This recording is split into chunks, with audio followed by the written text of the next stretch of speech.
Welcome to Born on the Bayou Sports, a Houston sports show made for Houstonians by Houstonians. Join Tim Costello and Scott Barzilla every week as they break down the latest in Houston Astros, Rockets, and Texans news. Tim's a former minor league broadcaster, and Scott has written 2 books on the Baseball Hall of Fame. Yeah, if Javier could get it figured out, it would make things a lot easier because he was that guy everybody was counting on this year to be a Cy Young candidate, take that big step forward and help anchor this rotation with Fromber. Since he's come to Houston, you can look at the development of guys like Carlos Correa defensively, Jeremy Pena defensively. I mean, you can Alex Bregman's, certainly I think a better than average third baseman. And now you're putting teams in 3rd and 8, 3rd and 7, 3rd and 9. Now here comes Will Anderson. Pin back your ears, let's go. So if you're Bayou born and bred, or just like spending time in the H, sit down, relax, and stay Houston strong.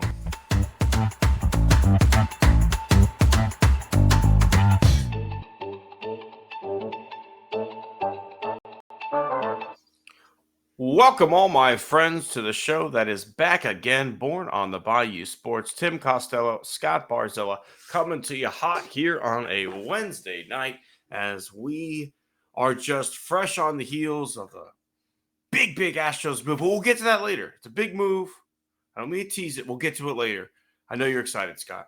Oh, yes. And speaking of, excitement or lack of excitement, I will point out that we're going to break our own rules on this episode in terms of the lack of politics. We're going to get into that later on. We'll tease that as well. But obviously, the state of Texas is having some issues funding public education, but don't seem to have any issue giving groups like Pearson over $1 billion to make tests. And we had some mock testing today, which leads me to my question that I asked the students, and I'll ask you: what is your dullest ever experience? Like, when were you at your most bored? Ooh, that's good. That's a good one. I have to think it's like that time in between when you finish the tax test and the school-wide movie started, and we weren't allowed, for some reason, they wouldn't let us read a book. You just had to sit there and stare at the wall, and you weren't allowed to sleep. And because I think they thought that would encourage us to take more time on the test. But, I would literally have, 3 hours where, I'd just, be fucking just sitting there waiting for that one person who's quadruple checking their tax test fucking answers like it actually matters. What are we doing here? Fucking either you know it or you don't, turn it in. Let's go. I finished those tests in 25 minutes. Oh, see, my philosophy has always been a sleeping student is a behaving student. I mean, they're not making noise unless they're snoring really badly. Really, I'd have to put up on their jury duty. It's got to be pretty high up there because nobody's picking me for a jury. Dude, I spent my whole life just wanting that postcard to come. Wanting it. I want jury duty, and it never happens. Well, my uncle, who happens to be on the same side of the political side of the things that we are on, he served on a jury in College Station. And this is a true story here, Tim. The guy, the perp, the defendant, was caught, we'll just say, pleasuring himself at the intersection by the Dixie Chicken. So the police officer gave him a ticket, the whole 9 yards. This guy asked for a jury trial. I've used this story in my government classes. Guys said, folks, you have a right to a trial by jury. You don't have to avail yourself of that right. So apparently his defense was that the action that the police officer saw was him unpacking a pack of cigarettes. And the fluid that was left over was radiator fluid. That's a bold strategy. Did he defend himself too? He defended himself. Yes, and the trifecta. It did not quite work out for him, as you might imagine. That's the kind of jury I want to be on, because then I might just I might be the wild card in the room there, Scott, and go, I don't know. It's a reasonable story. I don't know if all reasonable doubt is gone right now. Well, I want to keep this thing going so I can get my 6-inch Subway sandwich, for lunch. That's just mayo, officer. I was eating a turkey sandwich. You saw the bread. Thank you for the compliment. And that's just mayo. Like, Yeah, oh well, my God. my luck is I'm gonna my first jury I'll ever actually be on will be like a jaywalking jury, and you're just like, Mm. really? Come on. Yeah, I want like a OJ type thing. Like, I want to be sequestered. I want them to be bringing me episodes of Seinfeld to watch because we're not allowed to watch the news. And then someone else is like, "Yo, where's Martin? Bring me some Martin." Right? Like, that's what happened in the show. So I want that. I want to be sequestered away in a hotel room. There's like that scene in The Office where Stanley is like, "You're telling me I get to sit in air conditioning and judge people?" Like, yeah, let's go. All right. So speaking of judging, Astros fans, and we are an Astros centric podcast here. We got two pieces of news that came down this week. Number one, yesterday, Dana Brown, Joe Spada basically poured water on the whole Alex Bregman coming back to Houston talk. But then the reunion that we all thought was coming. Ben Gamel, come on down. You're back. You're back. Ben Gamel, welcome back home. Funny, Hey, great $1 fucking million, deal. one 1.2 million? Great deal. $1 million, $2 million basically. What is it, like a signing bonus? The More or less. $200,000 signing bonus, so it's like 1.2 million all in, Yeah. But hey, like that's Well, pretty minimal for a guy who was a playable outfielder last year. Well, and the beauty of this is that if all of a sudden maybe DeCenzo mashes, or Shea Wickham mashes, or Jose Altuve turns into, I don't know, who's your version of a Gold Glove left fielder. If he turns in, I don't know about that. If you can give me like serviceable, if you could be as good as Craig Biggio was, I'll be happy. if he could be an average left fielder, you go like, yeah, we want to just let Gamble go. $1 million is nothing to walk away from. But also at the same time, even if one of those things happens, if DeCenzo mashes, if Altuve takes to left field, there's still a big question mark in right.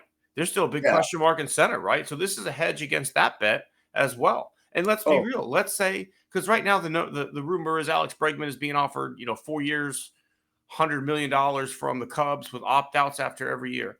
Let's say the Astros decide, you know what, we do want to play that game. Here's 3 years, $99 million, opt out after every year. Okay, fine. You only got $1 million for Ben Gamel, right? Like, you're still able to make that move if internally in late February he still hasn't signed, and you might be able to snag him. But man, fucking Scott Boras is a tool. Scott Boras is a giant fucking tool. Well, I'll get more to him later. But yeah, so looks like right now, if I were a betting man, looks like the Chicago Astros, as the Cubs are the only team right now, the only team involved in the bidding. I think he's basically said no to the Blue Jays. He's basically said no to the Tigers. I think the Red Sox bowed out, and the Red Sox might be in on Nolan Arenado. Good luck to them for that one. But my goodness, he might end up taking what 4/110? Is that what we're looking at? 4/120? I think it was 4/100. Yeah, I thought it was like at least 100, maybe more. But if it's 4/100, God, you got to be the biggest. What almost Boris reminds me of at that point is remember old Stephen Abootman, I don't know. Canada on Strike episode. Oh, yeah. We have won. We didn't get everything we asked for, but every Canadian gets a coupon for 2 for 1 at Bennigan's and a free stick of gum. That would be a win right now. If every Boris, person got something. You got a 2 for 1 coupon at Applebee's. Not Applebee's. Like a gum. If it could be for like Outback Steakhouse, I might be okay with that. Because Outback sucks now. I went there the other day. It sucks. I don't know. There's some restaurant out there that we could all have a 2-for-1 at. That's not outrageous. I'm just But talking yeah, about it's it's Scott not for Boras. me. It's not for I me, mean, Tim.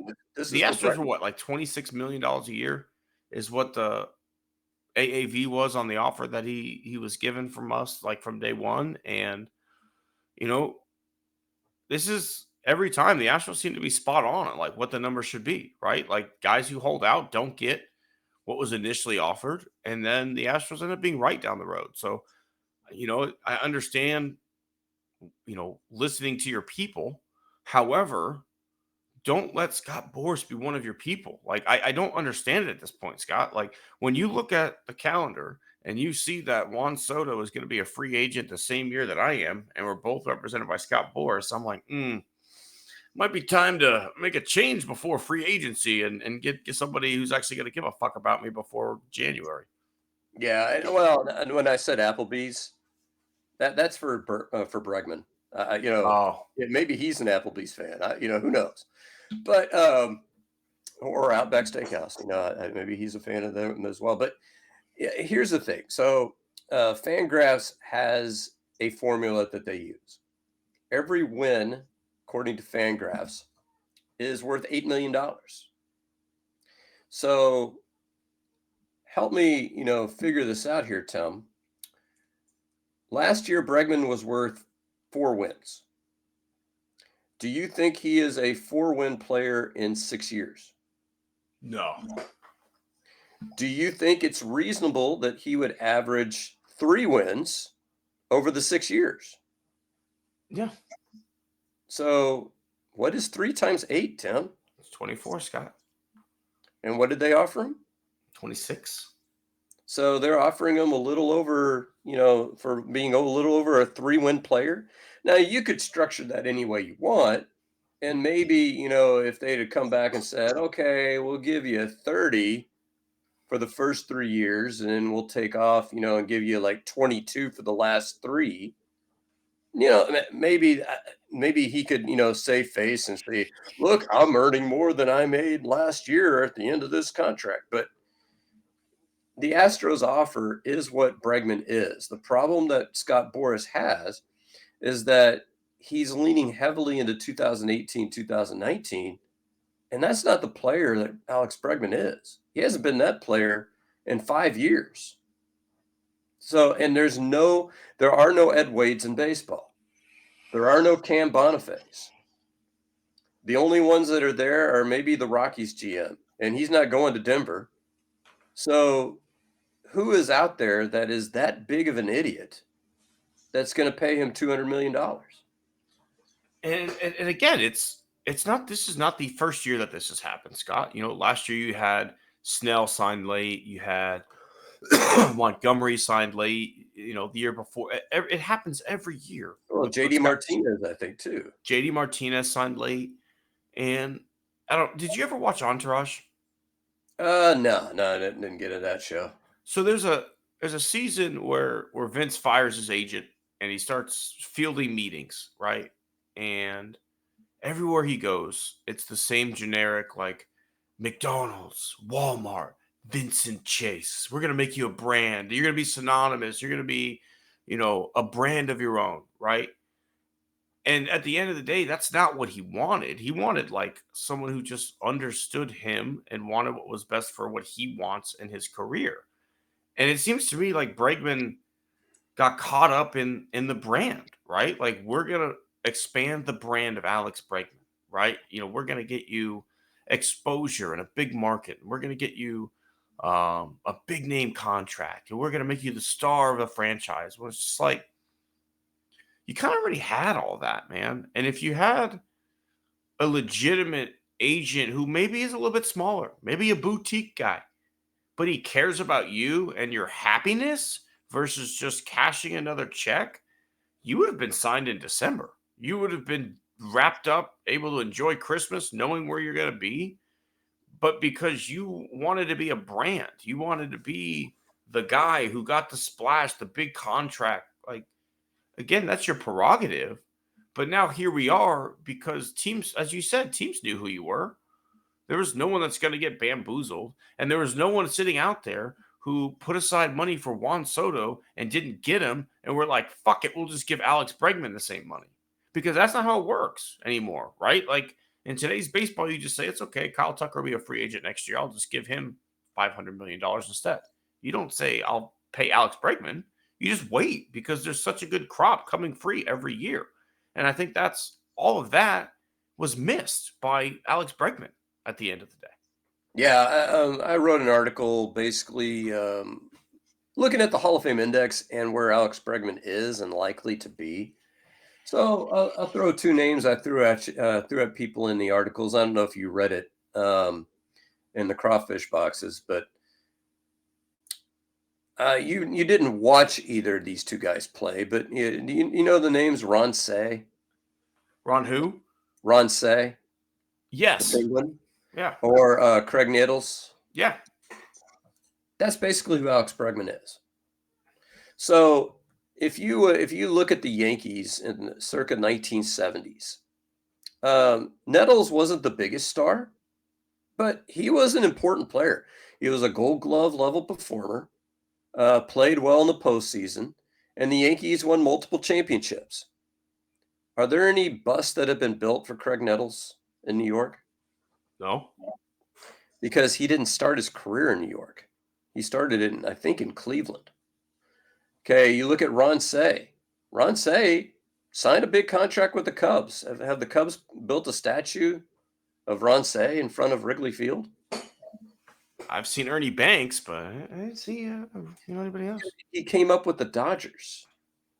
So this is the whole point. This is the point I was making in the article. He is worth more to the Astros. He's not worth that much to any of these other teams. He's just a 3 or 4 win guy that can maybe help your team get over the hump if you're close. That's who he is to all these other teams. And that's the thing too, Scott. It's if you're close, right? Like he's not a franchise-altering player, right? Like it is not signing Juan Soto, right? Like Alex Bregman is a wonderful complimentary piece, and a fantastic baseball player. He plays a great third base. He'll drive in runs. He doesn't strike out a lot. He's a good contact hitter, and he hits a lot of line drives. He doesn't grind to a lot of double plays. But at the end of the day, he's not a top MVP candidate and hasn't been in 5 years. He has some injury issues. And again, as you said, he is a nice piece, but he's not franchise altering. And you don't go above the threshold for a nice piece unless you're close. You don't do it unless we're a really good third baseman away. But those teams have filled those holes, right? The Cubs aren't an Alex Bregman away. So you go sign with the Cubs, maybe you win the NL Central, and then you're bouncing the first round because you're going to play the Dodgers. Like, oh, well, have a good time, right? Like, you come back to Houston, you have a chance to keep going to the playoffs every single year. Yeah, so my question is, moving on from Bregman, since the Astros are moving on from Bregman, if you were Dana Brown, would you be done? Or would you try to add one more piece? I'd still be adding another piece. I think Hayward on a similar deal to Gamel would be wonderful, right? I think those two, just some sort of insurance, right? But even maybe some starting pitching or some relief pitching. They were bragging that Lance McCullers is sitting at 90 miles an hour. And I don't know about you, Scott, but that's not exactly something that has me feeling excited. Like, it's good that he's throwing again, but like this guy's throwing 95 with a wicked curveball. 90 doesn't seem like it's going to get the job done. Well, and so my question with McCullers really, and the same question I've asked the last 2 years, would you just put him in the bullpen and say, fuck it? But what the fuck is a guy who throws 90 going to do in the bullpen in 2025? I'm assuming, I think we're all assuming that he's going to build up over 90. I'm not.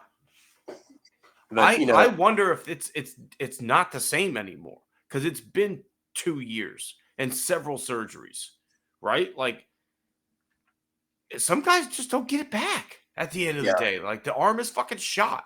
And if you're sitting at 90, maybe you get it to 92. other than mop-up duty, what the fuck are you going to do for me late in the game at 92 with a curveball that's a lot easier to sit back on because I can adjust to 92 versus having to be ready for 95 and then that big fucking banger comes? Well, I did see Christian Javier playing long toss in the All video. that. So, that's encouraging. I think he's trying to get back. I want to say August was his target, maybe August 1st. I don't know what to expect from Luis Garcia. I think JP France is back in July. If Luis Garcia can give you 90% of what he was, boy, that would be nice. I don't know if the funds are there really to get an Odorizzi type pitcher. Yeah, I mean, that's what we need, though, right? A guy who'll give you 4 or 5 quality innings. I mean, because let's look at the rotation, right? You've got Fromber, you've got Hunter Brown. You feel pretty good about those two. You've got Ronel Blanco. Feel pretty good about that right now.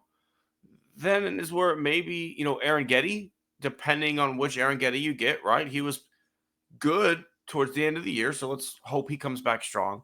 And then now we get in that 5th slot, and that's where the question mark kind of answers, right? That was Kikuchi last year. He's gone. That was Verlander last year. He's gone.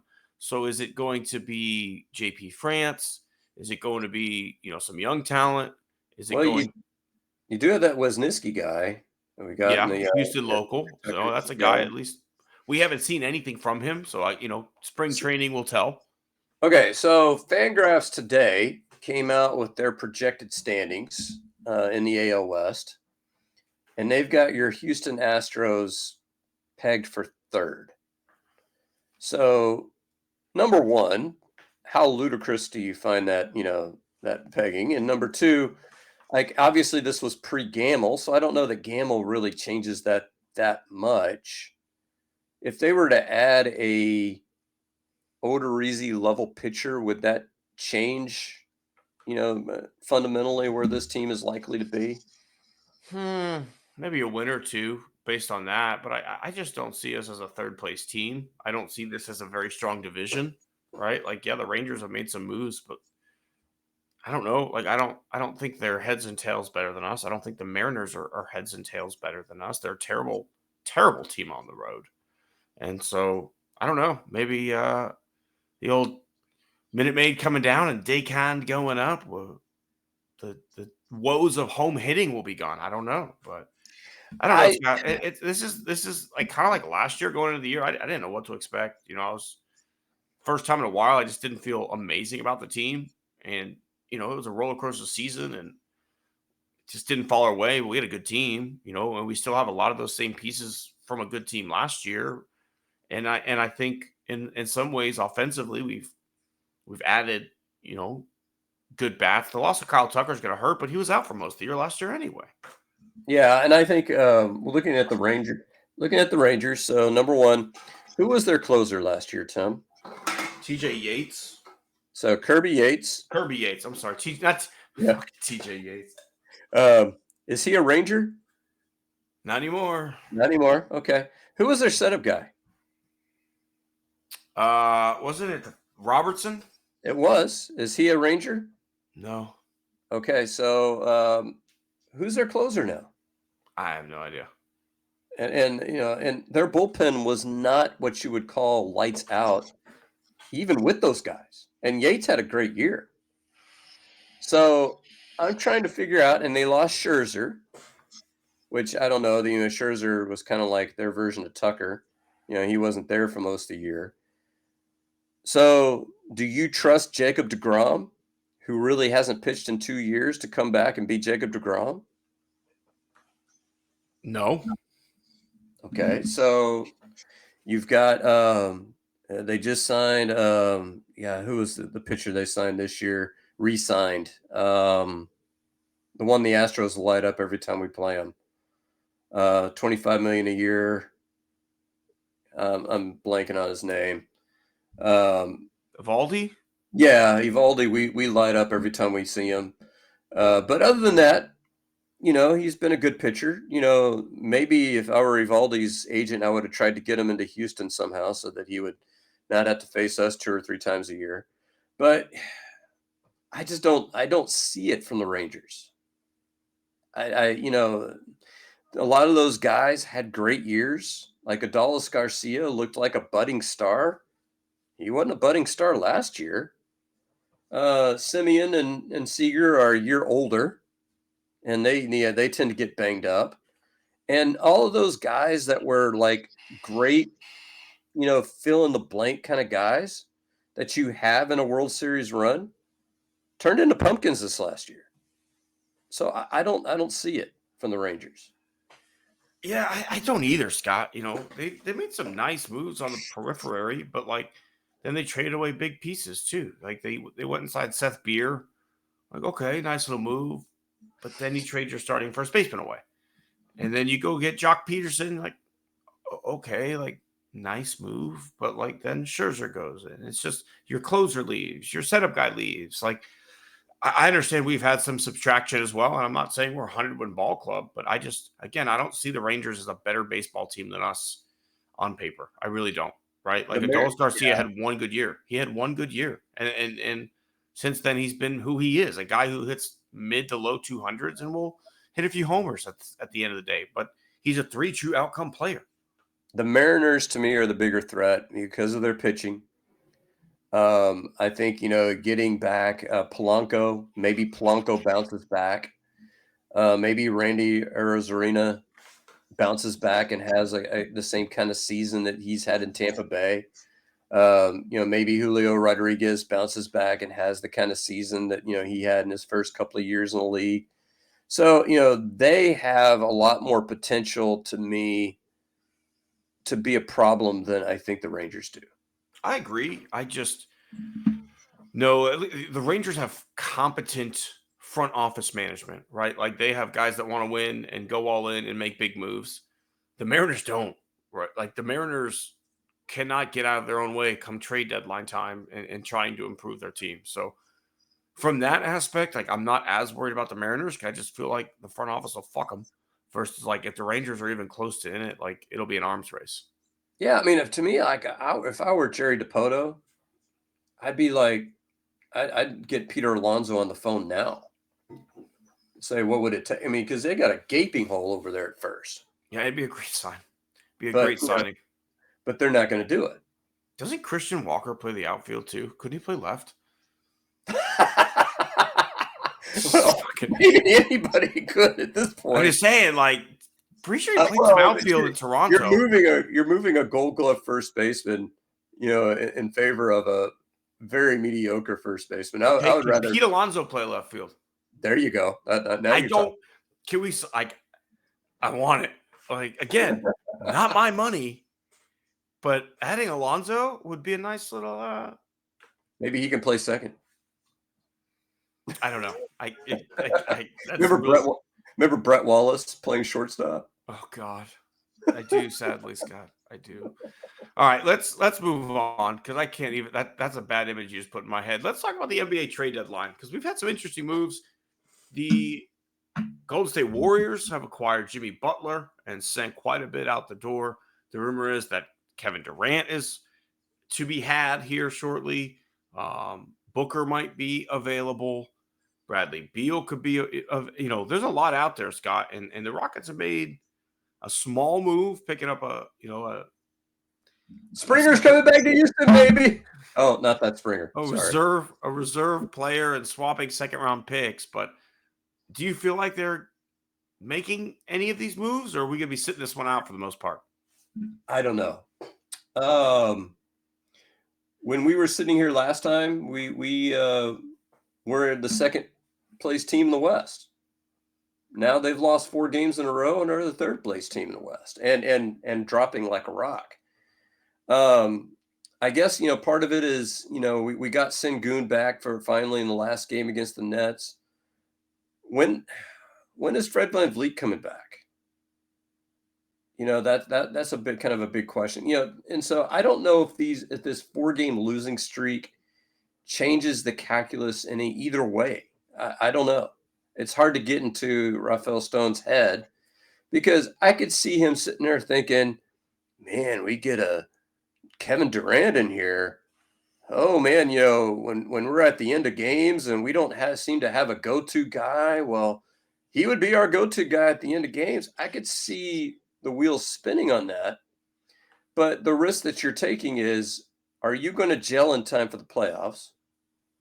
And if you don't, what is a 37-year-old Durant going to give you? A 38-year-old Durant going to give you? Here's my concern there, Scott. Let me ask you a question, and that'll help voice my concern. What is the only rings Kevin Durant has won? With the Warriors. Mm-hmm. Built super teams in Brooklyn that did jack shit. Built another super team in Phoenix that got to the finals but couldn't pull through. Actually, no, he got there after they went to the finals, right? That was the next year. Yeah. So, nothing there.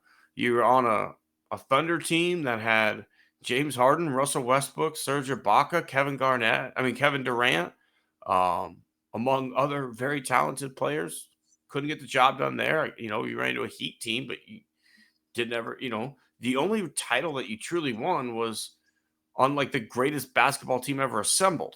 So I'm with you. I don't think Kevin Durant is the guy. Like, he's never been able to bring it home when he is the guy. He needed Steph Curry. He needed Klay Thompson. He needed Draymond Green and Andre Iguodala all with him to be able to win an NBA title. So I don't want Kevin Durant on this roster if I can avoid it. But these last 4 games do have me feeling like we need something, right? And what's frustrating me right now is I look up at Toronto and I see my fucking boy Jamal Shed absolutely killing it, who was drafted with a pick after the Rockets' second round pick that they just traded away and didn't even use. And he was the exact fucking player that we needed. He was an NBA ready point guard who could be a true backup point guard, which, by the way, the Rockets don't fucking have. They don't have a backup point guard. Well, and in the last game is like a perfect example of basically what you have. You have, you've got Jalen Green, you've got Reed Shepherd jacking up shots early in the shot clock when you're up. And then you got Amen Thompson. I don't even know what that inbounds pass was. I don't know if he knows. He could have run along the baseline to get a better angle, but apparently didn't know that you were able to do that. Could have called timeout. Apparently didn't know you could do that either. So this team needs some veteran leadership. And this is where I have to ask, like, when is Fred VanVleet getting back? Because I feel like once he gets back, a lot of these issues that we've been dealing with, will probably go away, at least at the end of games. But, Devin Booker would give you 5 or 6 good seasons. So that would be better than Durant, I think, but he's not a Kevin Durant level player. I don't know who else is available at this point. You had De'Aaron Fox goes to San Antonio. No, we didn't talk about that one. So now they look like a pretty good team built for the future. We didn't talk about the biggest trade, the one that, will kind of maybe inspire some laughter. So how long were you laughing after hearing about the Doncic deal? Oh, man. You mean the Lakers? The Luka Doncic to the Lakers, what you're talking Yeah. about? Like, my wife and I just got home from date night. Like, she goes to bed and then what? Like, on a Saturday fucking night? Like, what? Right? And so, I'm still somewhat laughing about it, but also, like, I don't know what to feel because I do have friends that are Mavericks fans. Like, I hate the Mavericks the least out of all Dallas teams, right? Like, but now that Mark Cuban's not the guy, like, also I don't really give a shit anymore. But like, it just seems like a slap in the face to season ticket holders. But also from a basketball standpoint, just a pure basketball standpoint, what they were saying about Luka, is it wrong? And it's the problem that a lot of Rockets fans had with Harden, right? Which was like, he doesn't play defense. He came in out of shape and, he's kind of like a ball hog. However, you talk about a team that drafted a guy as a fucking kid and basically raised him in the city. Like, you pissed off a lot of fans. Like, fans wanted to see Luka win a ring in Dallas, not Dallas win a ring without Luka, right? Like, they're literally, that is the sentiment of a lot of fans. Is like, if they win this year, it won't be as meaningful without Luka.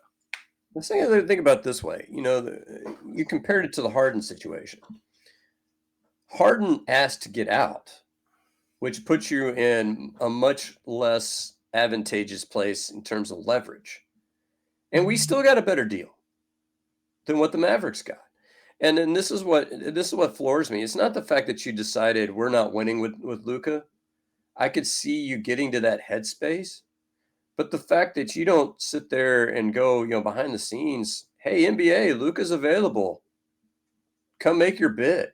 I mean, if you were, Rafael Stone, would you have bid on Luka Doncic? Yeah. But So even on the reverse side of it, I would have bid on Anthony Davis. But so what would you have bid for Luka? At least a couple firsts, and I'm willing to Players give you for that Jalen Green. Yeah, exactly. You probably would have gotten 2 starters out of Houston and 2 first, if I'm guessing. Probably Jabari Smith and Jalen Green and 2 future firsts for Luka. So then it's kind of like the if you want to go across sports, it's kind of like the DeAndre Hopkins trade, where it's like, yeah, but we got back, David Johnson. But I'm not comparing Unibrow to David Johnson. Anthony Davis is an all-star level basketball player. He's also an all-star level basketball player. You hold your breath every time he falls on the court, because you're like, oh shit. Is he going to be out 10 games this time? 15? And so I don't know if he is the asset that you really wanted to hitch your wagon to. Sure, if he's healthy, a guy that can give you 25 and 12 and 13 sounds nice, but how many games are you going to get out of that guy? I mean, if healthy, that Dallas lineup's pretty scary at the end of the day. You've got 2 good defensive centers, and that moves him to the 4, which allows him to hopefully get beat up a little bit less. Then you've still got Kyrie Irving. You've still got Klay Thompson. They're going to be a good basketball team. We'll just see how good, right? Like, is that an NBA championship roster? I don't think so. Like, personally, I do think it's a better playoff suited roster, but like, you don't get better by taking a player like Luka Doncic off your roster, right? Like, maybe you stay the same, maybe you change how you play, but you don't get better. And I think that lends credence to people's like, hey, they're trying to move this team to Vegas, right? Like, you and I have talked on the side about conspiracy theorists, and I know you're working on something along those lines, but like, this is where that stuff comes from, right? Like, when you cannot explain a move like this, and then you literally have season ticket holders calling by the thousands to try and get refunds for the rest of this season and cancel for next season. What else is it? Like, what else could it be? Yeah, and I think part of that too is, when you look at it from the Lakers' perspective, basically this is them acknowledging, I think, that the Davis-James partnership wasn't going to get it done. They got a ring, but they're, it's Yeah. LeBron's not the future, right? Like, Yeah, and then you look and say, is Anthony Davis the guy that we want to commit to for the future? And for the reasons that you just mentioned, such as durability, they felt no.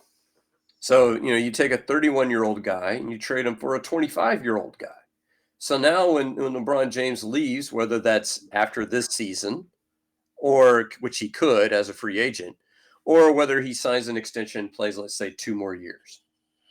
At the worst, you're talking about a 27-year-old Doncic who is now a top 5 NBA player, and he can look around the league and say, hey, who wants to join me? I think LeBron's gone after this year. And then I want to have a bet on how soon after LeBron leaves does Bronny get cut? Like, is it instant? The moment the ink signs on his new contract, bam, you're done. 3, 2, 1. It's like LeBron James. Cut. Bronny, you're cut. Yeah. All right, Scott, let's talk a little bit more Rockets, though, because as you said, they have lost 4 straight. Went from second to third. Fred VanVleet's been out.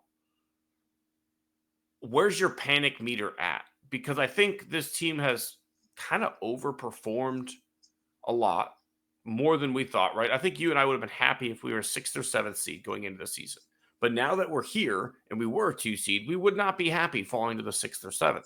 So, obviously you want to try and stop the bleeding, but with the injuries that are there, outside of making a trade to bring in a steady veteran backup point guard, what do you do?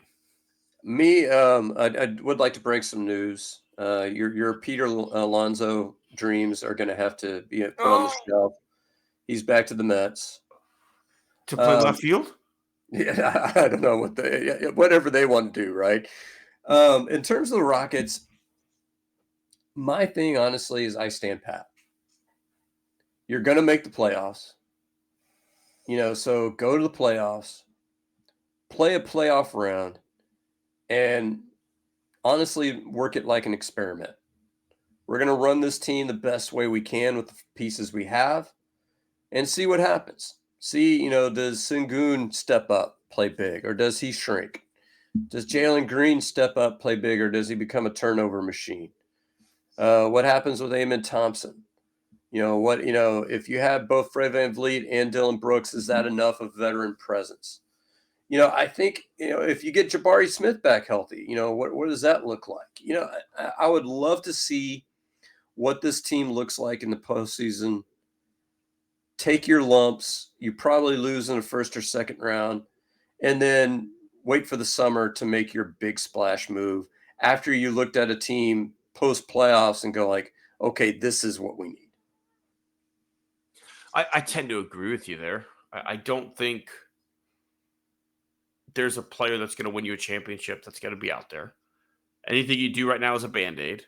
And I mean, I'd trade a bench player for another bench player, right? Like I said, I think we need a backup point guard. I think a guy who can slow things down at the end of the game is needed. So if I have to trade, I don't know, Aaron Holiday for a backup point guard, a true point guard, I'm okay with that. What's Right? Pat Beverly doing these days? Huh? What's Pat Beverly doing these days? Podcasting. No, I mean, he's not in basketball shape. I mean, I would have loved Pat Beverly last year, but the guy's not in basketball shape. 2 years, I mean, 2 years ago.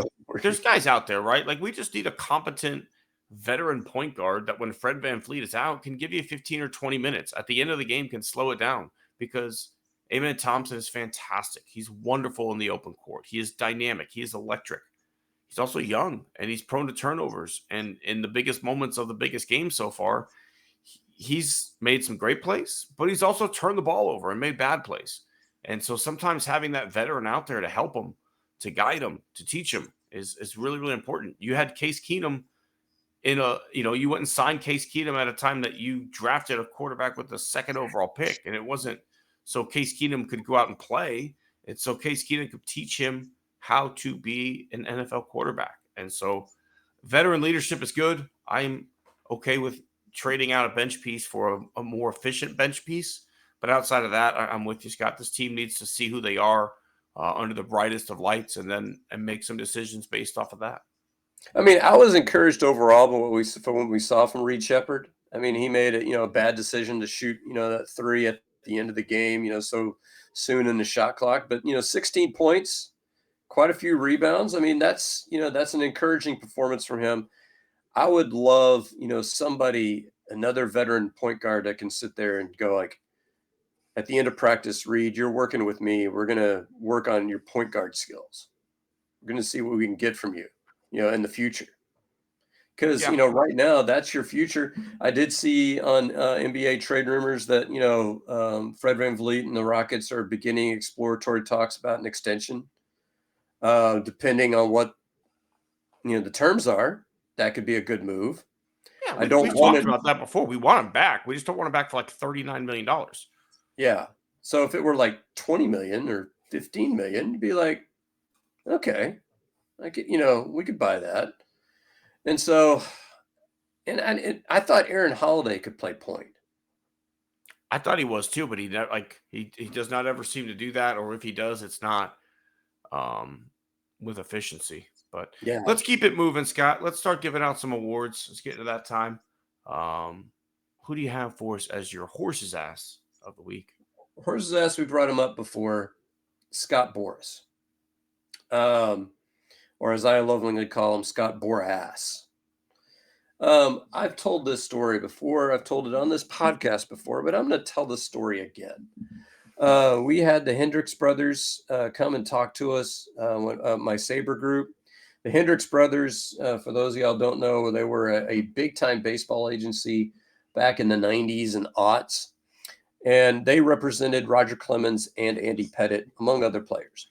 And when free agency started, Andy Pettitte told them that you're going to go with either the Yankees or the Astros.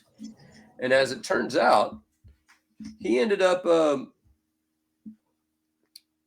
getting an offer from the Red Sox that was worth more money.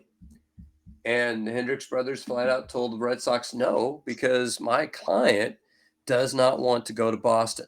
Now, why did he not want to go to Boston? Maybe it's because, the Yankees hate the Red Sox and the Red Sox hate the Yankees, and maybe he just couldn't look at himself in the mirror if he became a Red Sox. Maybe he wanted to be a Yankee and the only thing he would do is come home to Deer Park, where he was from. Whatever the case may be. But that is a case where the player told the agent, this is who I want. And we've talked about this before with Alex Bregman. And we've brought it up before. You can make a list of clients a mile long. Chris Bryant in Denver. Jordan Montgomery last year in Arizona. Blake Snell in San Francisco. JD Martinez in New York. And the list goes on and on and on of these guys. Matt Chapman turning down over $100 million, from the Toronto Blue Jays to take a short-term deal with the Giants. The problem is that it's twofold when Alex Bregman is concerned. So let's say you sign a 4-year deal with an opt-out. Okay. What do we know about Alex Bregman? Alex Bregman is trash the first month or 6 weeks of a season. I mean, if you can set your watch to it, that he's going to suck every time that, he's coming in early in the season. And particularly last year when he bulked up and he was trying to justify getting big money, and he turned right back into mostly the same Alex Bregman, but an Alex Bregman that was taking fewer walks, and just, maybe striking out a little bit more than what he did before. So he wasn't as good an Alex Bregman. So what are you going to ask him to do? Let's pretend that he goes to Chicago. So going to bring Tim back in here. So talking about Alex Bregman. So let's pretend Alex Bregman goes to Chicago. Now, as a father of a young family, let's pretend you moved to Chicago. What are all the things that you would have to think about and consider, just as a part of your life? House. Okay. School. I don't think he has any school-age kids, but we can insert daycare. New pediatrician. New dentist. New child care of some sort. Furniture shopping. Clothes shopping, because we're moving to Colorado or wherever, Chicago, where it's going to be a lot colder. So now we got to make sure we have the right clothes. I don't know, like just everything, right? I need a new friend group for my kids, mommy and me, all that other stuff, like everything. So if he signed that deal tonight, he's basically got about a week and a half until players report, because I think it's less than 10 days for pitchers and catchers. So, on top of that, where does he grocery shop? I mean, he's an HEB guy. I don't think there's any HEBs in Chicago. You'd be a Wegmans guy now. So, where you mentioned schools. I don't think he has any school-age kids, but yeah, you got all that stuff that you gotta fight through. And then it's like a new manager, new clubhouse. He knows Kyle Tucker. He knows Ryan Presley. That's basically it. And then you got fans who are probably going to be like, man, isn't that the cheating bastard that was from Houston? I don't know if we like that. So he's going to have to fight that off. I don't see any way that he goes to Chicago and gets off to a good start. For a guy who already starts slow in general. Exactly. So let's say it's May 15th, and here's Alex Bregman hitting 200 with maybe 2 home runs. What's everybody thinking? Bust.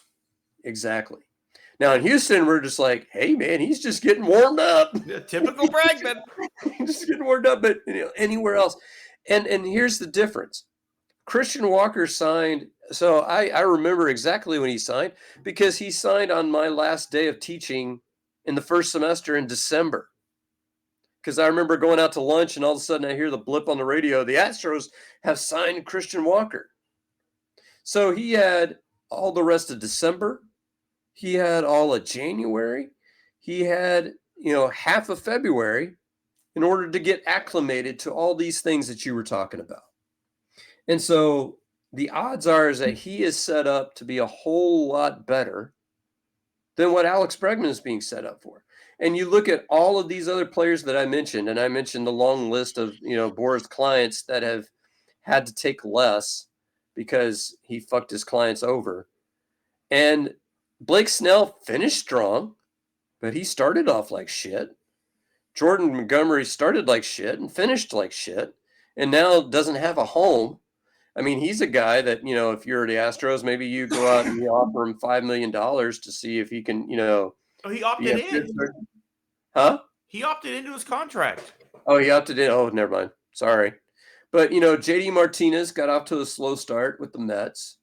All of these things. And the thing is, JD Martinez doesn't have a home. Mainly because when you looked at his numbers last year, you were like, well, he can't play. Tim, he can't play left field. Not everybody can be a left fielder, Tim. He's like David Justice circa Moneyball. David Justice is available. He is. He can play left field. Yeah, in his senior league. But in all seriousness, he's fucked over how many different guys. And the problem is again, it's not that, it's not that he's leaving Houston. It's the fact that he's leaving Houston taking less, and he's putting them in a horrible position to gamble on himself on a short-term deal. Yeah. I want Alex Bregman to have success. I'm with you.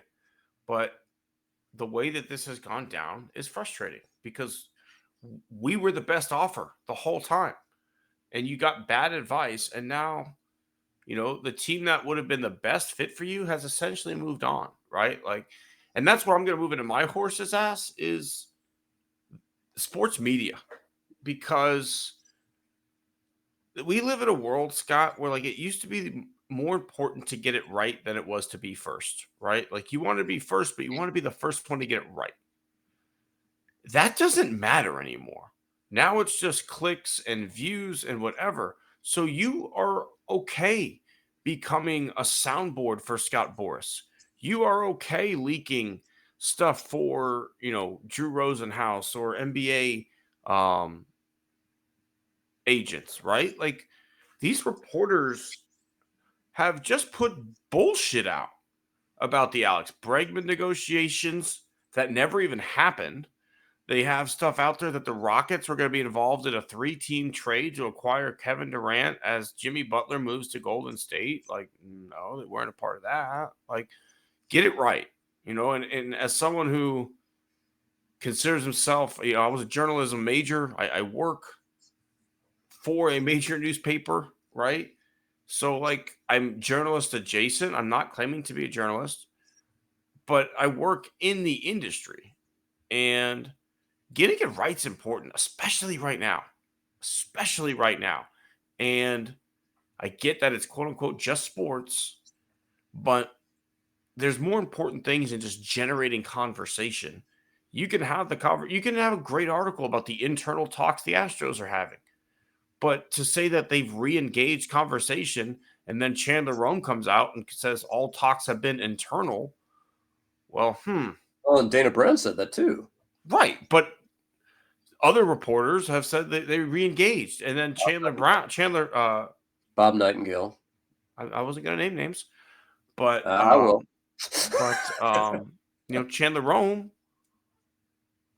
I trust him. I know some people do not like the way that he covers the team. I think he does a great job. He's not a fan. He is a beat reporter, and he gives you the facts. Yeah, I was going to name names. Bob Nightingale has been carrying water for Boris throughout this whole thing. And it's just comical hearing Dana Brown. Yeah, Scott texted me. I guess I owe him a text back. That was so great. To hear that Dana Brown left Scott Boras on red is because they both have iPhones, right? And that he's just like, you fucking read it. Answer me. Yeah. So, I'm with you there. And I don't know if you've reread your stuff and if you find a mistake in your writing, it gnaws at me. And that's a grammatical error. Imagine a factual error. Imagine if I just said, like, there are 4 branches of government in the United States. We're going to include, Doge is now the 4th branch of government. And you're like, everybody's reading that going like, what the fuck is this guy talking about? Well, half the country would be reading it like, this guy's so fucking smart. This guy's on to something. But that's a whole other thing. That's a whole. Yeah. Let's tip a cap, Scott, before I blow a gasket. You mentioned him, Dana Brown. Thank you. I want to say thank you to Dana Brown for 2 things. Number one, when it became clear that you were being Scott Boras back in December, you made moves in order to fix it. You went out, you traded Kyle Tucker because you were also being Scott Boras there too. And you knew that, you weren't going to sign him. So you went ahead and you fixed your third base problem. So there you go. Here's Isaac Paredes, third base. You got a good hitter in the future who can play third base or outfield. And, you got a pitcher who could conceivably be a 5th starter. So good on you for that deal. And then you turned around and you signed Christian Walker, who, in my opinion, was the best first baseman on the free agent market. Yeah, he's not making as much as Pete Alonso, but Pete Alonso is, maybe a statue at first base, whereas Christian Walker is a Gold Glove level first baseman. So you made moves in order to figure out how to fix the problem that Alex Bregman was not coming back. You didn't pull what we did back in 2004, 2005, or like, well, I think Carlos Beltran might come back to us. We're just going to wait by the phone. We're going to wait for Scott to call us back. And I'm sure, oh shit, we got to play Willie Taveras. So we didn't do that. We actually, Dana Brown made moves to set this team up to be as good as it possibly can be. Now, are we as good a team as we would have been with Kyle Tucker? Maybe not. I'm sure that's, but are we built to be sustainable through 2025 and then 2026 and beyond? I would say yes, we are. And then further from that, instead of sitting there going like, well, I don't know, maybe Bregman will come back now, because Bob Nightingale is reporting that we're talking, even though I know that as the general manager, we're not. Maybe we're talking. Maybe something's happening. Maybe Crane's talking to him. He went out and said, okay, we're going to sign Ben Gamel. Now, is Ben Gamel going to blow anybody's skirt up? No. Ben Gamel's probably good for 300-400 plate appearances exclusively against right-handers. And, he is the mere definition of a good 4th outfielder. Are we done? I don't know. But here's a guy that apparently was given marching orders that you need to spend underneath the first tax threshold. And I would say he's put about as good a baseball team together under those constraints as you possibly can. I tend to agree with you, Scott. And I think the best thing that Dana's done this whole time is if that number for Bregman drops, if he has to take that 1-year deal to prove it, you can still get him in. Like you haven't closed the door. That's what he's done nicely, is like the talks are internal, right? Like we're not opposed to it, but we're not bidding against ourselves. We've put a number out there. They didn't like that number. We didn't say later. We just said, okay, and we made some moves. And that's a good GM, right? Like you didn't go out there and said, we enjoyed Alex Bregman's services, but we've moved on, right? You said that we made moves, we've, done other things, but the door's never truly been closed just in case, but you're not waiting on it, right? Like you're willing to take advantage of an opportunity, but I'm not gonna hold everything up for it. And I agree, that's a great hat tip. All right, Scott, I'm gonna tip my cap to the Broadway Dallas, or I think it's Dallas Broadway. I don't know. The musical this week was phenomenal. Play was called And Juliet. I don't know if you've seen that one before. No. But essentially, it's Mrs. Shakespeare shows up on the opening night of Romeo and Juliet, and like William very excitedly tells her about the play, and she's like, "Your ending sucks. We're gonna rewrite this ending." And Juliet doesn't die, and it's a story of female empowerment, and basically one bad breakup doesn't ruin your whole life. And the girl who played Juliet was so fucking talented, such good pipes, could dance, and then the music for the play was all like Backstreet Boys, Britney Spears, NSYNC, very well done. I know you're a theater guy yourself, so anytime I get to see a great show like that, I do want to make sure you tip the cap to the talented thespians that got it done. We actually went to a play that was a world premiere, and we got audience participation, Tim. So Ooh. basically, they were it was basically a couple following them over like a 20-year period where in the first scene, one's a professor, one's a student. And so they can't obviously, Naughty. and it was an older woman who was 20 years older than the guy. And so then they come up the second scene, it's like 8 years later, and they're just reconnecting. And so the female actress, like, I think it's time for you to go. And this guy from the first row, yeah, get off the stage, man. And you're just like, you could see his wife was just mortified. So that was pretty funny. Yeah, it was pretty bad. But, My wife and I have talked about I don't know if degradation or just the drop in class of the people who attend the theater, but it's different now, right? Like I still like to dress nice. She mentioned I could just wear a polo, but like no, I felt like I needed to have at least a full button down shirt. Like I'm not wearing a jacket, but I get there and there's dudes in fucking shorts, oh yeah. jeans, leggings. We had I don't know what like the place that you guys do yours, but like at our theater they have the option. You can have dinner there first. They have like a restaurant that has a really nice buffet Oh, with like a carving station. Unbelievable deal, $37 a person. And I'm eating filet mignon and chicken marsala and salmon and soup and salad. It was wonderful. But like you look around this restaurant, it's like you have people like myself who are in a button down or whatever. You've got people in jackets, and then you've got shorts, t-shirt, and fucking hat. Like this isn't the movies. This is the theater. Step it the fuck up. yeah, we've seen that at ours. We don't have food beforehand. We're actually next to Beer Paretti's. So I don't know if you're familiar with Beer Paretti's. But I am. pretty good Italian food. I mean, not bad. So they accommodate us pretty well when we do go there because they know that most of their patrons are going to the play, so that they speed that process up. But yeah, it would be nice to have an in-house meal. It's the first time we did it. And my wife and I, while we were sitting there, made reservations for the next play because of how much we enjoyed it. Because normally we had been trying to find a nice restaurant and Yeah.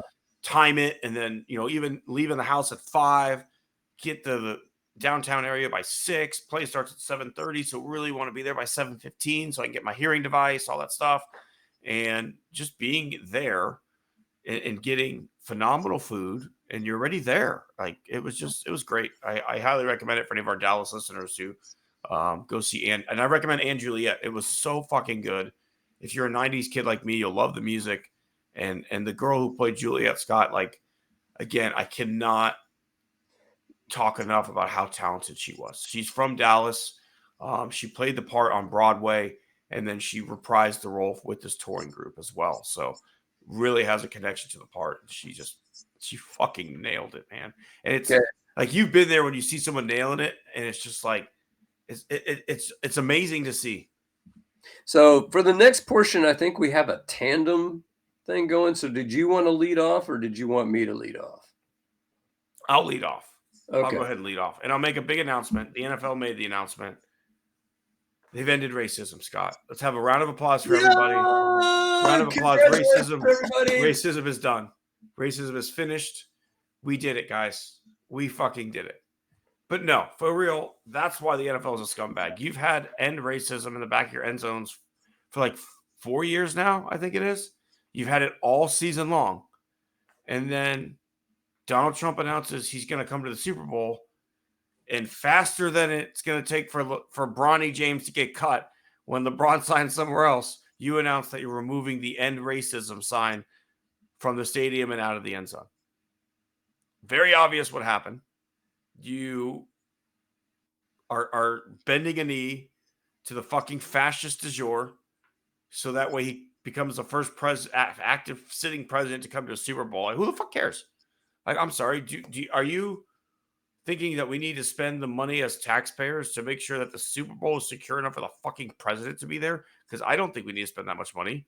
He can watch it at home like everybody else.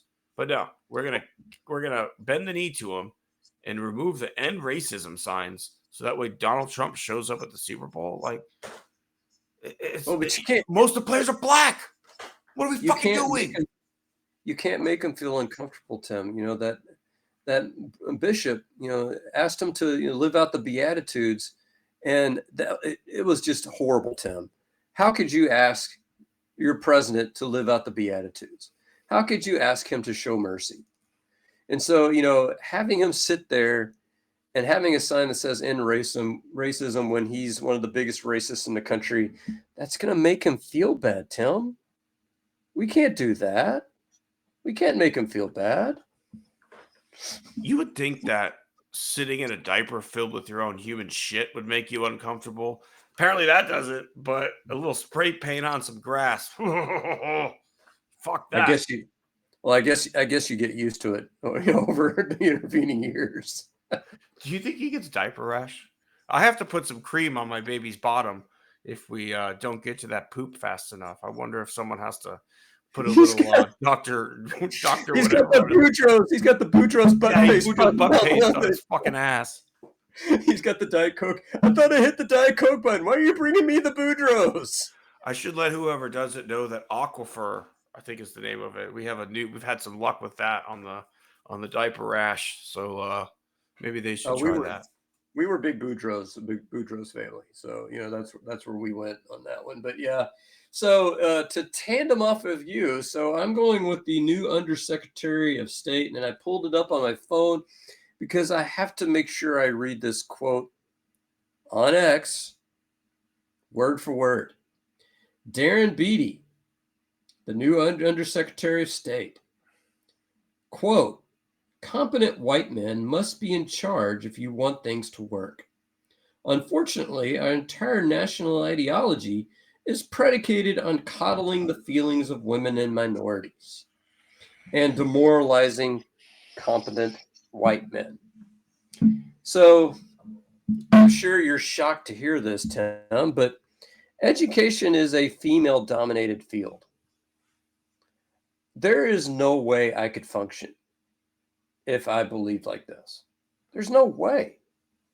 And the reason I know this is because I had a former colleague, who I'm not going to name, in the first year our building opened, he got his ass shit canned because, he was struggling as a teacher. And I and other people were sitting there trying to tell him, like, this is, what you need to do, dude. And he wasn't doing it. Like one time he came with me like a stack of papers, of graded papers. I don't even see if you can see it on camera.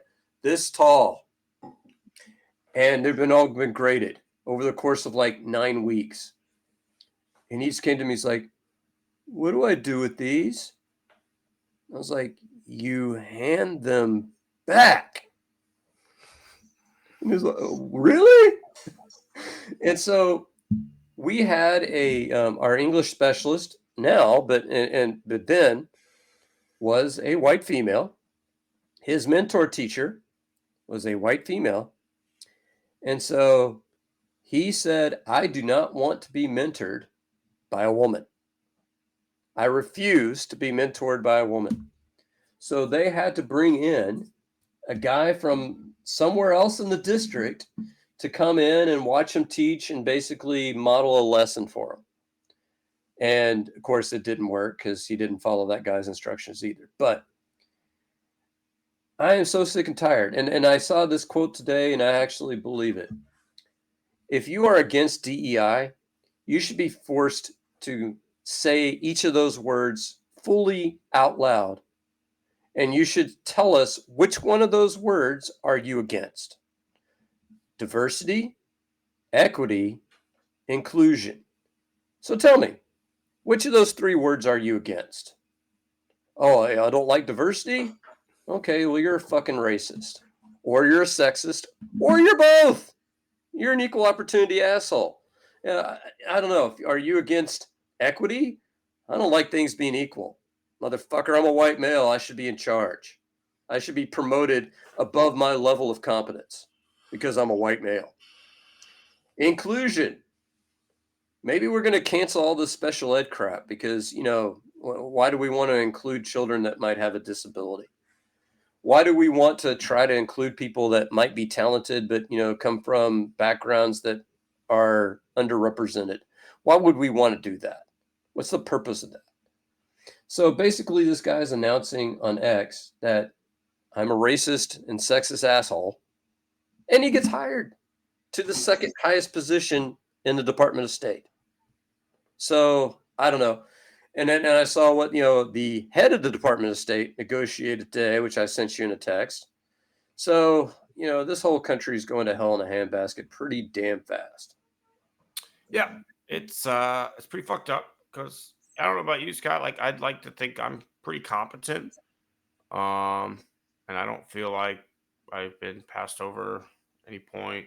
I don't, if I didn't get a job, I'm sure there were people that were better than me. If a black guy got a job over than me, he's probably deserved it more than me. Like, I am just now becoming really fucking good at what I do, and I don't feel like my race has ever hurt me at all. And as you're a girl dad, I have two beautiful daughters. If you make this fucking world harder for them, can I have to deal with me, right? Like, you deal with you're a teacher, and what is your least favorite kind of mom, Scott? Usually the helicopter mom. Mm-hmm. Mm-hmm. They get up in your shit, right? They have no problem dropping by the school, telling you off, telling you it's your problem. Want to guess what kind of dad I can be? Want to guess you could stop by some elected officials' offices and bitch my fucking ass off when you fuck with my kids? Because phone calls don't cut it, but your office can be visited, and I can lodge my complaint in person, and it'll be loud and annoying, and it's my right to do so. I'm not trespassing. I'm just going to show up every day, say, hey, you fucking suck, and then leave. How about that? How about that? Well, here's what we know, Tim. You mentioned our daughters. Your wife is one of the tops in her field. You mentioned it before, and based on the honors that she has been given, and the responsibilities she's been given, she's one of the best teachers at her school, if not the best teacher at her school. My wife is the smartest person I know, and she is much more than competent. And I can tell you that she's been passed over numerous times because she's a woman.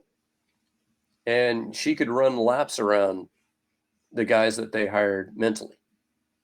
But we don't need DEI because obviously, and like the NFL said, racism's over. Good job, guys. We did it. Pat on the back, we did it. We got a governor who's in a wheelchair. We don't need DEI in Texas because we have a fucking wheelchair governor. We're good. We're covered. He's our token fucking invalid. And this is what kills me. And to be honestly dead serious here for a second, and this is what I think those people don't realize is that you now know you're one of the best at what you do. 10 years ago, Tim wasn't that guy. I know now I'm one of the best at what I do. 10 years ago, Scott wasn't that guy. And so 10 years ago, Scott would have been like, why are all these people passing me by? I don't understand. Because I wasn't fucking good enough. Had to get better.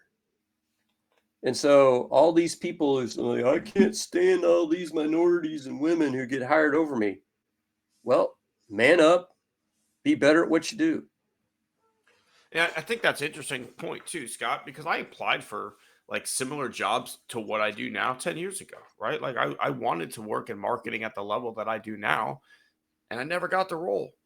And was there some thoughts on why I did it? Get it? Sure. But now that I work there and understand what it involves, I also know like I had no fucking experience. I had no idea what marketing was. I lied on a resume and hoped I would get the call because I ran the street team at Grimaldi's. But at the end of the day, I hadn't paid my dues. I hadn't done anything to deserve that position, and I hadn't shown it on paper. If you can't show what you're worth, you don't deserve any of it. And we live in a world where the mentality is that people are owed things, right? And they've been kept down for too long, or other people got things that should have been rightfully theirs because of their race, or because they are a woman, or because you know I don't know, because they're from California and I live in a farmland state, whatever the fuck it is, right? Like, people have gotten it in their heads that other people are getting something that they didn't get. And at the end of the day, you may not have got something, but it doesn't mean that someone else got it because you didn't. It means we live in a competitive world, and you got beat. When we play golf and I beat you, it's not because I'm white. Fake news. It's not because, Fake news. Yeah, right. It's if I beat you and I play golf, I'm not talking about you, Scott. I'm talking about anybody who listens to this podcast. The odds are you're not fucking beating me. But the odds are, if I do beat you, it's not because I'm white. It's not because I have IBS. It's not because anything other than the fact that I'm fucking better than you, and I've put in more hours of this game than almost anybody I know. That's the difference. I'm a fucking expert. I'm an expert at what I do now, so I have the job that I have. I wasn't earlier, so I couldn't get it. That's the difference. Make yourself fucking good at what you do, and none of the other shit matters. That's the world we should live in, but we don't. To buy into the golf analogy for a second, this is where people are talking about stuff that really doesn't matter at the end of the day. So to go into your analogy of why you beat me and go like, you didn't beat me. I hit more fairways than you did. You didn't beat me. I didn't have any penalty strokes. You had a penalty stroke. You didn't beat me. I hit more greens than you did. You notice how it's everything except for the score, Tim. It's the same thing with the voting. Well, look at all the land that voted. Look at all the counties that voted. Look at, the size of his rally. Look at all the people buying his shit. And none of that matters. And the same thing with golf. You're going to beat me because you're a better putter than I am. Even if I could hit the ball like you, you're a better putter than I am. So you're going to beat me. And so I could sit there and go like, I hit more fairways than you. And you'd be, yeah, because I'm 300 yards down here and you're 205. Fuck you. And then that would be that's exactly what it is. Yeah. It's a great analogy, Scott. It really is, right? Like, at the end of the day, all the other shit doesn't matter if you lose. Like, final scores is what we live and die by as athletes, and the other shit shouldn't matter. But for some reason, we've made it matter. And we don't understand as a society how to work together, and we don't understand we're being pitted against each other, right? Like, corporations want us fighting so they can keep fucking stealing from us. And I know this is a sports podcast, but we talked at the top of the show. It's going to get a little political today. I do hope that those who listen to us maybe check out our Substack. It's getting real out there, guys. And I don't want to end on a somber note like that, but it's a very scary world here in America right now. Absolutely, Tim. All right. Well, we appreciate everybody who joined us this week. We look forward to being back next week. Hey, maybe Alex Bregman will pick a home. We don't know. I doubt it. But he's going to be like Dallas Keuchel and sign in April. But we appreciate everybody who joined us.